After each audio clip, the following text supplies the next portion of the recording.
Dear fellow human, I think by now you have the feeling that something is not right about our current situation.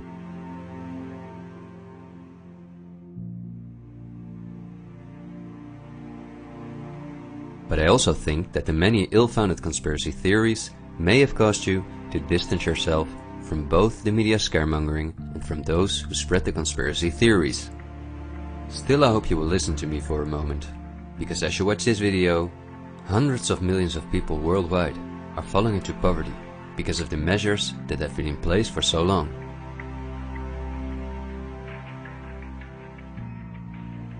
And although the biggest economic crisis that we will ever experience may not have affected you personally yet, it's only a matter of time before the ripple effects also reach you and your loved ones. This is not alarmism, but the harsh reality we face. I also think that we can limit the damage and even benefit from it if we are properly and objectively informed about our current situation. Therefore, I would like to show you some easy verifiable facts that I think are essential. Less than a handful of megacorporations dominate every aspect of our lives. That may seem like an exaggeration, but from the breakfast that's on the table in the morning, to the mattress we sleep on at night, and everything we do, put on, or consume in between, all are largely dependent on these corporations. These are investment companies of immense proportions, and they manage the major money flows on Earth. They are the protagonists of the play which we are currently witnessing. So as not to take up too much of your time, I've summarized the most important information as briefly as possible. How does it work? Let's take as an example a company like PepsiCo, which is the parent company of many of the most popular soft drinks and snacks in the world. There appear to be many different competing brands, but they all come from the factories of a small number of corporations that together have a monopoly on the industry. Within the packaged food industry, there are a number of other major companies, such as Unilever, the Coca-Cola Company, Mondelez, and Nestlé. On this image, you see that virtually every well-known brand in the packaged food industry belongs to one of these corporations. You can easily get this kind of information. You can verify it on the websites of the relevant brands or on Wikipedia. Companies of this size are usually publicly traded and have a board where the largest shareholders call the shots. On websites like Yahoo Finance, we can find detailed company information, including who the largest shareholders of these companies are. Let's take PepsiCo again as an example. We see that 73.14% of the shares are held by no less than 3,379 institutional investors. These include investment companies, mutual funds, insurance companies, banks, and in some cases governments. Let's look at who the largest institutional investors of PepsiCo are. As you can see, just 10 out of the 3,379 investors account for almost 1/3 of all shares. The combined share capital of these top 10 has a value of approximately $60 billion. But of those 10 investors, 3 own more shares than the remaining 7. Let's remember their names and let's see who owns the most shares at the Coca-Cola Company, Pepsi's big competitor.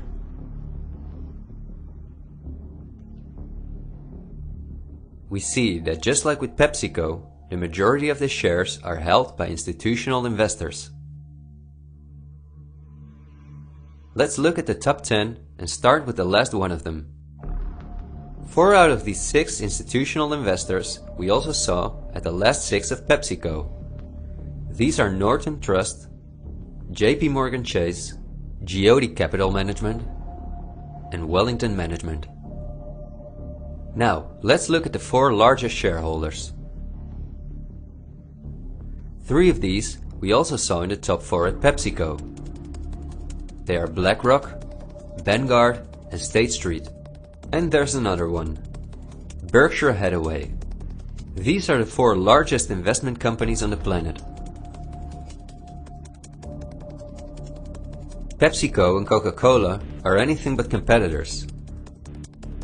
But also the other big companies that own many brands, such as Unilever, Mondelez and Nestlé, are owned by the same small group of institutional investors. And you don't only find these names in the packaged food industry. For example, let's look up on Wikipedia what the largest companies are within the technology industry. Facebook owns WhatsApp and Instagram. Together with Twitter, they form the most popular social media platforms in the world. Alphabet is the parent company of all Google businesses, including YouTube and Gmail, but they are also the biggest sponsors and developers of Android, one of the two operating systems on which almost all smartphones and tablets in the world run. The other operating system is Apple's iOS. Finally, if we add Microsoft to the other three, we see that 4 companies produce the software that almost all computers, tablets and smartphones in the world depend on.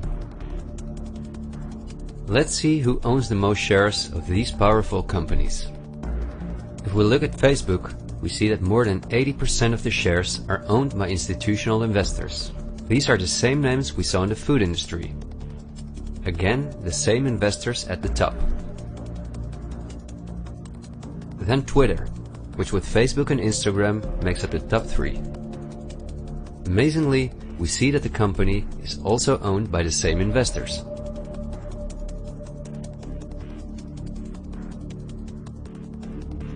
We see them at Apple,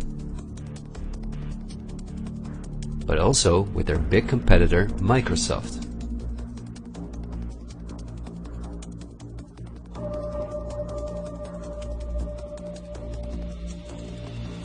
When we look at all the other companies that dominate the technology industry and build our computers, TVs, smartphones and household appliances, we see the same big investors who own a majority of the shares.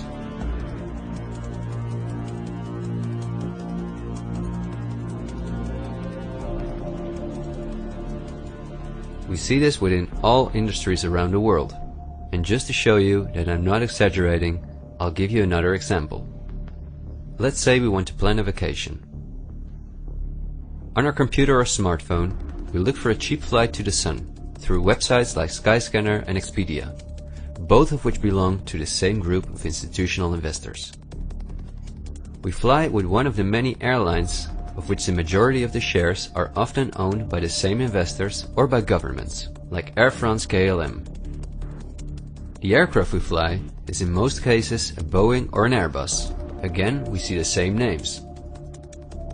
We look for a hotel or an apartment through Booking.com or Airbnb.com.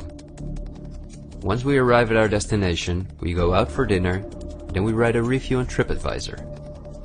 The same investors are at the basis of every aspect of our journey, and their power goes even much further, because even the kerosene that fuels the plane comes from one of their many oil companies and refineries. Just like the steel that the plane is made of comes from one of their many mining companies. This small club of investment companies, banks and mutual funds are also the largest shareholders in the primary industries, where raw materials come from. If we look on Wikipedia for the largest mining companies in the world, we see that their shareholders are the same institutional investors we see everywhere else. The same goes for the largest agricultural companies in the world, that our entire food industry depends on.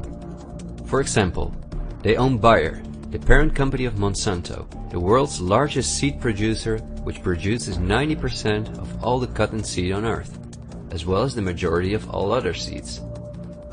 But these institutional investors are also the shareholders of the largest textile manufacturing companies in the world, and even the numerous popular clothing brands that turn the cotton into the clothes we wear are owned by the same group of investors.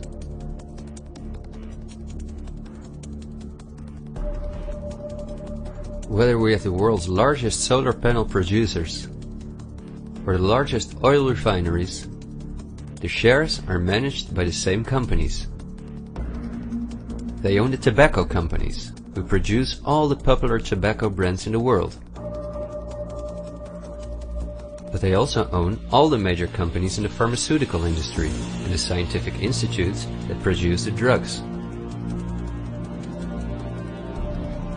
They own the companies that produce our metals and raw materials, and the entire automobile, aircraft and arms industry where those metals and raw materials are processed.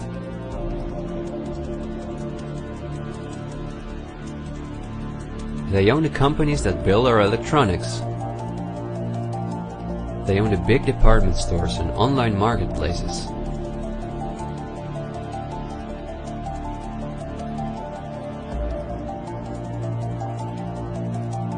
And even the payment methods that we use to pay for their projects.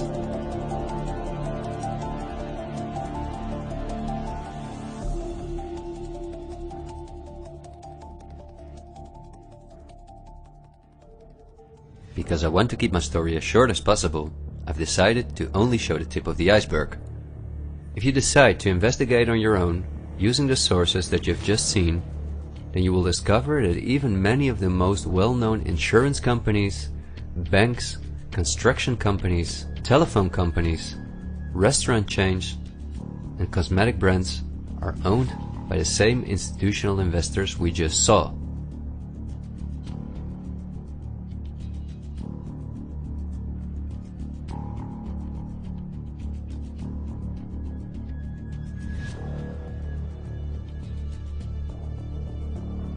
These institutional investors are, as I told you earlier, mainly investment companies, banks and insurance companies.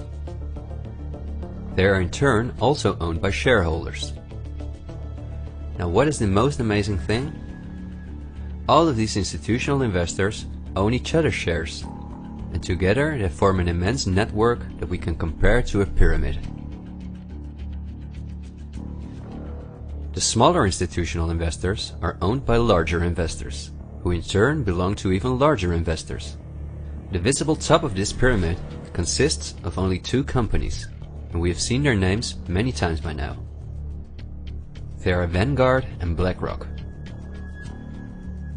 The power of these two companies is something we can barely imagine. Not only are they the largest institutional investors of every major company on Earth, they also own the other institutional investors of those companies, giving them a complete monopoly. According to a report by Bloomberg, one of the most respected institutions in the world in the field of financial data and analytics, experts expect that by 2028 both companies will collectively manage about $20 trillion in investments, and in the process will own almost everything on Earth. The same Bloomberg called BlackRock the fourth arm of government, because it is the only non-government entity that has a close relationship with the federal banks, also called the central banks. BlackRock not only lends money to the federal banks, but is also their principal advisor and the developer of the computer system that the federal banks use. Dozens of BlackRock employees had senior positions in the White House during the Bush and the Obama administrations, and currently under Joe Biden. BlackRock CEO Larry Fink is a welcome guest with many heads of state and politicians, and understandably so. He's the face of the company that pulls the strings.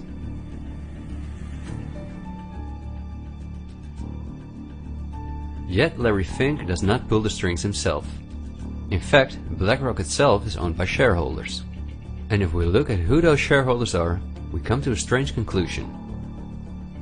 We see that BlackRock's largest shareholder is Vanguard, and this is where it gets dark.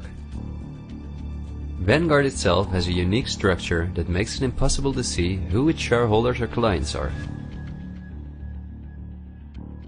The elite who own Vanguard don't want anyone to know that they are the owners of the most powerful company on Earth. But of course, this is no secret to those who are willing to look into it. Reports by Oxfam and Bloomberg show that 1% of the world's population collectively owns more money than the other 99%. Indeed, Oxfam claims that as much as 82% of all the money earned in 2017 went to this 1% of people. Naturally, those who own the most powerful company on Earth would also be the richest among this 1%, In other words, they are part of the 0.001%. Forbes, the most well-known business magazine in the world, claims that by March 2020 there were some 2,075 billionaires. Oxfam's report showed that 2/3 of all these billionaires obtained their fortune through inheritances and monopolies. So this means that Vanguard is in the hands of the richest families on earth.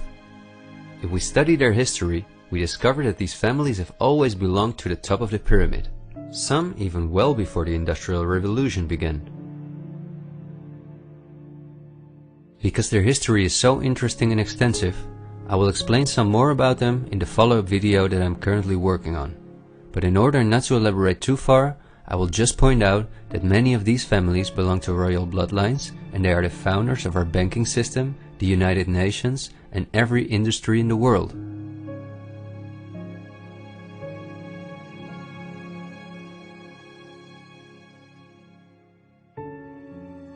These families never lost their power, but because of an increasing world population, they were forced to hide behind investment companies such as Vanguard, whose largest shareholders are the private funds and non-profit organizations of these families.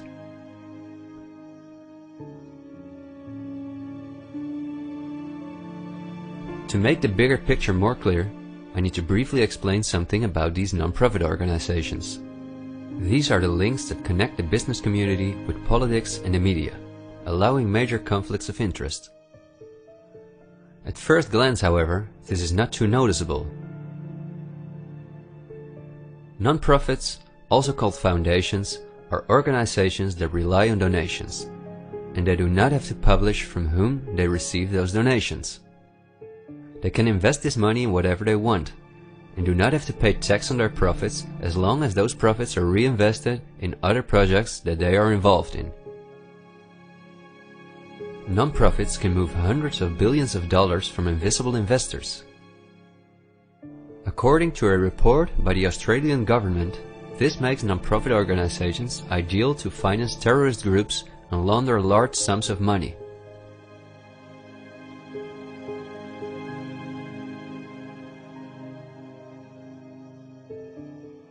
The foundations and funds of the families who are highest in the hierarchy of the 1% hide behind the scenes as much as possible. However, for cases that have a lot of publicity and attention, they use the foundations of philanthropist families that are lower in the ranking, but who are also extremely wealthy. In order to be concise, I will only highlight the 3 most important foundations in the world that connect all the industries in the world to each other.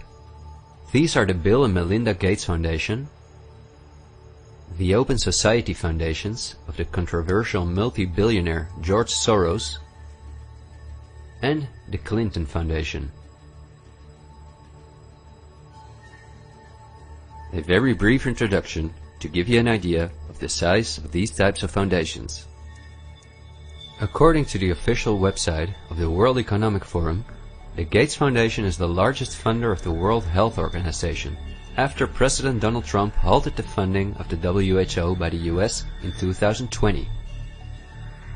This makes the Gates Foundation one of the most influential organizations in the world in the area of everything that relates to our health. The Gates Foundation has a close partnership with the 16 largest pharmaceutical companies in the world, including Pfizer, AstraZeneca, Johnson & Johnson, BioNTech, and Bayer, and we have just seen who own the most shares of these companies.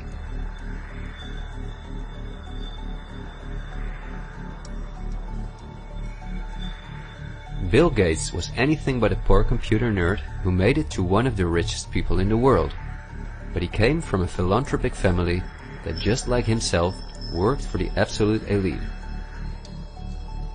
Bill is the founder of Microsoft, which is owned by BlackRock, Vanguard, and until recently Berkshire Hathaway. But at the same time, the Gates Foundation is the largest shareholder after BlackRock, Vanguard and State Street in Berkshire Hathaway, where he was even on the board for a while. We would spend hours if we considered everything the Gates Foundation, the Open Society Foundations of George Soros, and the Clinton Foundation are involved in. But because they connect us with the next topic and with the current events, this brief introduction was important. I think the next topic should start with a question. A random person like myself, with very little experience in video editing, using an old laptop, can in 20 minutes objectively portray that only 2 companies have a total monopoly over all the industries in the world. So the natural question is, why don't you hear about all of this in the media? What? It's a good question. Every day we have the choice between countless reports, documentaries and television programs, and yet not one of them talks about this. Is it something not interesting enough? Or might there perhaps be other interests at play? The answer we get again from Wikipedia. About 90% of the international media is owned by 9 media conglomerates. The companies owned by these media conglomerates are too many to mention, so I'm just going to show you the most important brands that we all know. Viacom CBS is the parent company of, among others, all CBS channels, Paramount, where the most famous movies and series in the world come from, MTV, Comedy Central, Nickelodeon, the popular British Channel 5 and the popular Australian 10. Guess who the largest shareholders of Viacom CBS are? Before we look at the other major conglomerates, let's not forget to mention our extremely powerful streaming monopolists, Netflix and Amazon Prime, both of which belong to the same shareholders. Then AT&T, which is the parent company of Warner Brothers, HBO, Discovery Channel, CNN, Cartoon Network, TNT, DC, and many other well-known brands. Guess who the largest shareholders of AT&T are?